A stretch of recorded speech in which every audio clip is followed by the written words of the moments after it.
नमस्कार दोस्तों, एक नई लर्निंग के साथ हाजिर हूं और आज किस स्टॉक स्पेसिफिक लर्निंग में हम लोग जानने की कोशिश करेंगे एक कंपनी जिस पे हमने पहले भी एक बार स्टडी किया था, लेकिन आज हमारा डिवीजन पार्ट होगा और हम इसको दोबारा जानने की कोशिश करेंगे। कंपनी का नाम है प्रज इंडस्ट्रीज, जो कि क्लाइमेट चेंज और बाकी सब चीज़ों को लेकर कहती है जो थ्रू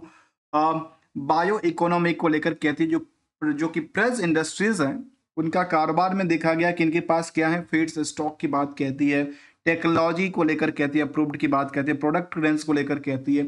बायो मोबिलिटीज इनकी एक ब्रांड्स है जिसको लेकर इनके पास कामकाज में बायो मोबिलिटीज के अंदर देखने को मिला है, जहाँ पे ट्रांसपोर्टेशन सोल्यूशन को लेकर कंपनी का कारोबार है। खासकर क्या है, ये बायो प्रिज्म वाली जो सेक्टर है उसमें खास renewable chemicals and the materials RCM जिसको कहते हैं, उसमें कंपनी का कारोबार रहा है। इसके अलावा कुछ और पहलू को जरा ध्यान देने की कोशिश करें तो कंपनी कहती है जो हमारे पास प्रोडक्टिविटीज के अंदर क्या क्या चीज़ है, कहती है हम बायो एनर्जी पे कंपनी कामकाज करती है, वेस्ट वाटर ट्रीटमेंट पे कामकाज करती है, वीवेरिंग एंड बिवरेज पे ऊपर कामकाज है, critical process equipments and skids देखा जाए उसके लिए कंपनी का कामकाज है। इसके अलावा प्रोडक्टिव हाई प्रोडक्टिव सिस्टम को लेकर के जो कारोबार है उनको कहती है हम बढ़ावा देते नजर आते हैं। और ये 1G इथेनॉल्स जो सेक्टर है खास करके उनमें इनका ज़्यादा रोल कहती है, जहाँ पे सोल्यूशन फॉर द सुमेसिस फीड्स स्टॉक्स की बात किया जाता है, या फिर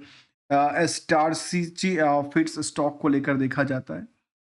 जो बायो इथेनॉल हैं उनमें एक बड़ी रोल बनाती है कंपनी, और ये मार्केट को लेकर कहते हैं कि हम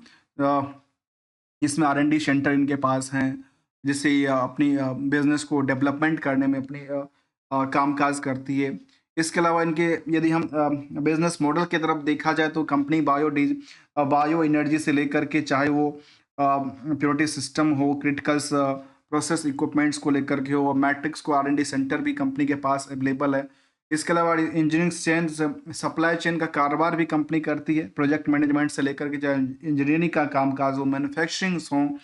सप्लाई चेन मैनेजमेंट हो, ऑपरेशन एंड मेंटेनेंस का काम हो, तो इन सभी चीज़ों में कंपनी का कामकाज रहा। और ये कहती है कि हम अपने प्रोजेक्ट को लेकर के काफ़ी सस्टेनेबल की बात रखती जा रही है। और हम जो स्टडी कर रहे हैं इसके प्रति कुछ कारण भी हो सकता है, और मार्केट क्या लगता है कि यहाँ पे मार्केट आज के टाइम की बात यदि किया जाए उसको दो तरह से सोचा जाता है। मार्केट में क्या लगता है कि ये जो प्रज इंडस्ट्रीज हैं ये क्या एक फ्यूचर ग्रोथ की तरफ इशारा देती नजर आती है, या ऐसी बात तो नहीं कि लगातार इसमें जो पोटेंशियल्स हैं लगातार बढ़ती जाती है, और आज के टाइम में भी कह सकते हैं कि ये क्या खरीदने लायक बनती है क्या, ऐसा कुछ बात सामने समझने की कोशिश करेंगे, क्योंकि ये सारे क्वेश्चंस हमारे माइंड में भी सेट होती है। क्या लगता है कि यहाँ से मार्केट इनके प्रति जा सकता है, आ सकता है। अब प्रज इंडस्ट्रीज को लेकर के यदि देखा जाए तो हम फाइनेंशियल पोजीशंस इसकी स्टार्टिंग करते हैं चार्ट लेवल को छोड़ के। अब देखिए फाइनेंशियल पोजीशन कैसा रहा। Company year on year basis पे जो इनका ग्रोथ रेट परफॉर्मेंस की बात किया जाए वो लगातार अच्छी खासी रही है, लेकिन स्टैंडअलोन डेटाबेस के मुताबिक 2000 जो 23-24 का आंकड़ा था, 22-23 के आंकड़ा और 23-24 का आंकड़ा था, उसमें थोड़ा सा गैप की बात करती है ईयर ऑन ईयर बेसिस को लेकर के। जबकि कंसोलिडेटेड डेटा की तरफ मूव करके देखा जाए तो कह सकते हैं कि near about the same he database सामने दिखती है। क्वार्टरली सेंटीमेंट कहता है जो इस कंपनी में क्वार्टर ऑन क्वार्टर बेसिस पे जब आप वाई वाई की कंपेयर करके देखते हैं तो इसमें देखा गया कि 7% से लेकर के नेट इनकम सोर्स में करीब 13% तक की डिक्लाइनिंग रेशियो की बात करती है। जबकि क्यू और क्यू के बेसिस पे आप देखेंगे तो यहाँ से ऑब्वियसली 10 से लेकर 15% तक की आंकड़ा के आसपास हाइक की बात कहती है। गूगल फाइनेंस के मुताबिक कंपनी में 1400 से ज्यादा एम्प्लॉय काम करते हैं। कंपनी 1983 में बनी थी और जो कारोबार था उसको लेकर उन्होंने कहा कि इनका जो कारोबार रहा उसमें कहते हैं कि प्रज इंडस्ट्रीज जो कंपनी है उसका हेडक्वार्टर इन द महाराष्ट्र में। इसका जो कारोबार है वो अलग अलग कंट्रियों में जहाँ पे ऑफिस हैं, जहाँ पे साउथ अफ्रीकाज हो, नॉर्थ अमेरिकाज हो, लेटिन अमेरिकाज हो, कभी बियंस हों, थाईलैंड्स हों, फिलीपींस हों, यहाँ पे manufacturing facility at the 4 location की बात कहते हैं, जहाँ पे कहते हैं पूनास के अंदर हैं या फिर गुजरात के अंदर थानास के अंदर, और इसका जो कामकाज है वो R&D सेंटर के साथ में जुड़ाव के साथ कामकाज करती निकल गया। मार्केट में कई बार हम देखते हैं कि 4-5% की रैली भी क्रिएट करती है, कई बार हमने गिरावट भी देखा है, ऐसा नहीं कि गिरावट नहीं होती है। लेकिन ऑन एवरेज इसका जो ट्रेंडिंग कैसा रहा, यदि ट्रेंडिंग को जानने की कोशिश करें तो ट्रेंडिंग देखिए, आज से पहले की ट्रेंडिंग और मार्केट में जब समय के हिसाब से बदलाव होता है तो वो इस तरह से कंपैरिजन किया जाता है कि आज के समय में पहले के पिछले पीरियड के मुकाबले कैसा रहा मार्केट। तो प्रज इंडस्ट्रीज को लेकर के जब देखा जाए तो बुक वैल्यू 70 के आसपास है, इंट्रिंसिक वैल्यू 295 है, जहां पे कह सकते हैं कि प्राइस टू बुक वैल्यू करीब 1160% की बढ़ोतरी के साथ मार्केट में कामकाज करती है, जहां पे 875 तक की हायर की बात किया जाए तो इसको ये एक और पहलू कह सकते हैं, इसको जो इस कंपनी को फिलहाल स्टॉक प्राइस को ब्रेकआउट होती हुई स्टॉक भी कह सकते हैं और नियर अबाउट द अपनी कहाँ कह सकते हैं 52 वीक्स हाई के आसपास भी कह सकते हैं, जहां पे डिविडेंड भी 73% के आसपास पे आउट करती है। इंडस्ट्रियल की पी के मुताबिक जो निवेशकों का यहाँ पे खरीदने बेचने और रखने को लेकर के जो तादाद बनी थी अर्निंग पर शेयर के ऊपर इंटरेस्ट को लेकर के, उसमें करीब देखा गया कि 16 रुपए से ज्यादा कमाती है और 54 गुने की यहाँ पे खरीदने की भीड़ जुटी, जिसकी वजह से मार्केट में आज की प्राइस 818 तक फिक्स करती, जो कि लगातार बढ़ के दर्ज किया। Number of share 18 crore 40 lakh के शेयर हैं, जिसकी वजह से मार्केट 15,000 करोड़ की मार्केट कैप है। इसकी डिमेरिट की बात यह है जो प्रमोटर के पास जो कंट्रोल है कंपनी का वो मुट्ठी और मुट्ठी से थोड़ा सा ज्यादा की बात कहती है, करीब 32% के आसपास आंकड़ा देती है। इन सब के पीछे दो महत्वपूर्ण पहलू को जरा जानने की कोशिश करेंगे, एक है आउटस्टैंडिंग पार्ट, एक है प्रॉफिट की पार्ट। ओवरऑल जो बिजनेस है, चाहे कंपनी खुद कर रही है, कंपनी सब्सिडरी कर रही है, ओवरऑल इनका अदर्स इनकम से आ रहा है, खुद का रेवेन्यू से आ रहा है, सब मिला जुला करके कंपनी लास्ट 12 महीने में 9% की सेविंग कर पाती है अपनी sales plus other source of income को इंक्लूड करते हुए। जहां तक प्रॉफिट के कंपैरिजन आप आउटस्टैंडिंग पार्ट को देखेंगे तो वो करीब 226% की आंकड़ा दर्ज करती है, तो दूसरी तरफ सेल्स के आधार पे मार्केट में करीब 20% ही रिस्क फैक्टर बनी हुई नजर आती है। लास्ट 12 महीने के डेटाबेस के मुताबिक फाइनेंशियल कहता है कि यहाँ पे सबसे ज्यादा रैली नहीं रहा, क्योंकि 2023 में 2024 में जो आंकड़ा निकल के आई थी वो अभी के लास्ट 12 महीने से ज्यादा बेटर, तो ये इसको better top of the period नहीं कह सकते। प्रॉफिटेबिलिटी का नंबर भी लगातार जिस हिसाब से कामकाज करती थी नंबर को लेकर तो यहाँ तो काफी प्रोएक्टिव रहा, परसेंटेज वाइज भी लगातार ऑपरेटिंग प्रॉफिट मार्जिन से क्या हो रही है, बढ़ोतरी दर्ज कर रही है। पीरियड ऑन पीरियड बेसिस पे जहां पे 8% के आसपास हुआ करता था, आजकल वो 12% के आसपास दिखती है। क्वार्टरली डेटाबेस के मुताबिक देखेंगे तो ये जो डेटाबेस था 24 तक का, उससे पहले भी 1000 करोड़ की टर्नओवर क्रिएट कर चुकी थी। तो यहाँ पे अब ध्यान देने वाली बात होगी जो क्या दिसंबर में अपने ट्रैक रिकॉर्ड को ये क्या करती है, मेंटेन रखती है,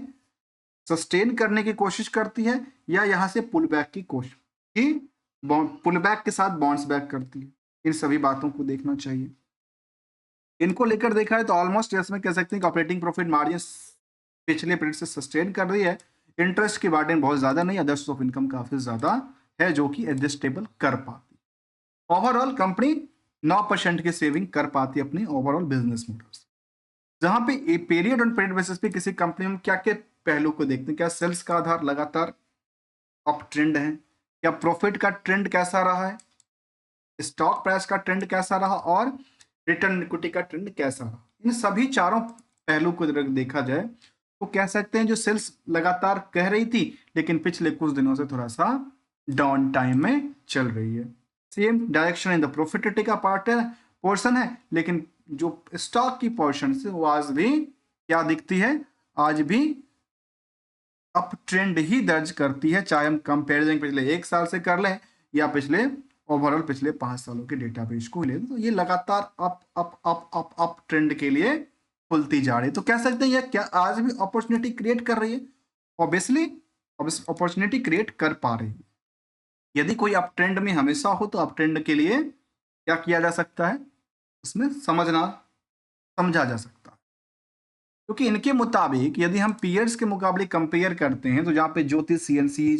जुपिटर वेगन्स, एक्शंस जैसे कंपनी शामिल है, तो वहाँ पे ब्रज इंडस्ट्रीज में निवेशकों का जो भीड़ है उतना ज्यादा नहीं है। कुछ कंपनी से तो काफी कम है, पर कुछ कंपनी से थोड़ा सा ज्यादा की आंकड़ा देती है। निवेशकों कंट्रस्ट में से पहले यदि रिस्क फैक्टर को देखा जाए तो करीब 3 महीने की रिस्क फैक्टर थी कंपनी में, और साथ में यदि हम बैलेंस शीट की पोजीशन देखें तो कंपनी में कर्ज बहुत ज्यादा मात्रा में नहीं दर्ज करती है। और यहाँ पे कर्ज के उपरांत यदि देखा जाए तो कंपनी में अच्छी खासे सेट्स हैं, अच्छी खासे इन्वेस्टमेंट करके रखी है, और मार्केट में कुछ अदर के फंड भी रखा है जो कि परसेंटेज वाइज में 226% के आसपास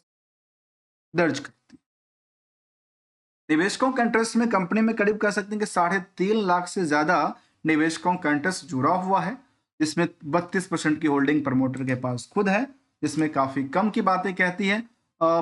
जो एफआई के पास होल्डिंग है उसमें करीब 18%, डीआई के पास करीब 18% की होल्डिंग, जिसमें कैनरा रोस्को बैंक से लेकर के निप्पॉन लाइफ और निप्पॉन लाइफ के अलावा कुछ बड़ी, जिसमें यूटीआई मिड कैप जैसी कंपनी भी शामिल है। जो डीआई के लॉ आम पब्लिक के पास 30% की होल्डिंग में कुछ बड़ी नाम तो नहीं निकल के आती, लेकिन कुछ इसके पास नहीं है। ऑलमोस्ट 3.5 लाख से ज्यादा निवेशकों का ध्यान आकर्षित करता है कंपनी, क्योंकि इसमें रिटर्न अभी तक बन के दे रहा है। रिस्क की बात तो बिल्कुल कर ही नहीं रही है, केवल रिस्क को लेकर ये कहते हैं कि भाई इसका ना बुक वैल्यू से मार्केट की प्राइस काफी बढ़ चुकी है, क्योंकि निगेटिव कुछ इम्पैक्ट है ही नहीं इसके मुताबिक। तो हमने ओवरव्यू के तौर पे देखा तो कंपनी में क्या लग रही है, इंडस्ट्रियल प्रोडक्शन के तौर पे कंपनी कामकाज करती है। तो इसमें कुछ लेटेस्ट अपडेट की तरफ देखा जाए तो अभी रिसेंटली इसमें चेंज इन मैनेजमेंट का अपडेट आया था, और ये सब जो चलती रहती है मैनेजमेंट में कई बार कुछ चेंज होती रहती है। और कंपनी के डिविडेंड की ट्रैक रिकॉर्ड भी लगातार मेंटेन कर 2021, 22, 23, 24 में लगातार डिविडेंड देती रही है, चाहे ₹1 हो, ₹1.5 हो, ₹6 के आसपास की बातें किया जाए। स्टैंडअलोन डेटाबेस में मुताबिक कंपनी में ऑपरेटिंग प्रॉफिट मार्जिन में डिक्लाइनिंग था, नेट प्रॉफिट मार्जिन में डिक्लाइनिंग था खुद की कारोबार के मुताबिक। और ओवरऑल जो साल दर साल की अब डेटाबेस को देखा जाए तो करीब 10 सालों में जो इनकी स्टॉक प्राइस की डिमांड रही है वो करीब 1200% से ज्यादा की आंकड़ा साझा करती है। जबकि कंपैरिजन करने के लिए यदि बीएसई इंडस्ट्रियल से कंपेयर करते हैं उससे ये काफी ज्यादा रैली क्रिएट करती है, एक्सेप्ट द एक पीरियड को छोड़ के देखा जाए, एक पीरियड में इससे ज्यादा परफॉर्मेंस बाकी इनकी पीयर्स कंपनी में हुआ था, जिसकी वजह से इंडेक्सेशन पार्ट काफी बेटर साबित हुआ। तो हमने इसको समझने की कोशिश किया, जानने की कोशिश किया विदाउट किसी ट्रेडिंग एडवाइजरी और नोट्स को लेकर के। दोस्तों यदि मौका देता है तो मौका लेना चाहिए, फायदा लेना चाहिए, नहीं देता है तो अपनी खुद की एक स्ट्रेटजी के मुताबिक मार्केट में क्या कह सकते हैं सस्टेन करने के लिए खुद की पॉलिसी, खुद के एक्सपेक्टेशंस और साथ में खुद के डिसीजंस भी होना जरूरी है, क्योंकि पैसे भी खुद के हैं तो डिसीजन भी खुद ही लेना पड़ेगा। और मिलेंगे कुछ नई स्टडी के साथ विदाउट किसी ट्रेडिंग एडवाइजरी और only as a learning point of view. यदि आपको अच्छा लगा तो बेटर लर्निंग और अंडरस्टैंडिंग एंड अवेयरनेस पार्ट को लेकर के सपोर्ट एंड ज्वाइन भी कर सकते हैं। तब तक के लिए थैंक्स फॉर द ज्वाइनिंग दोस्तों।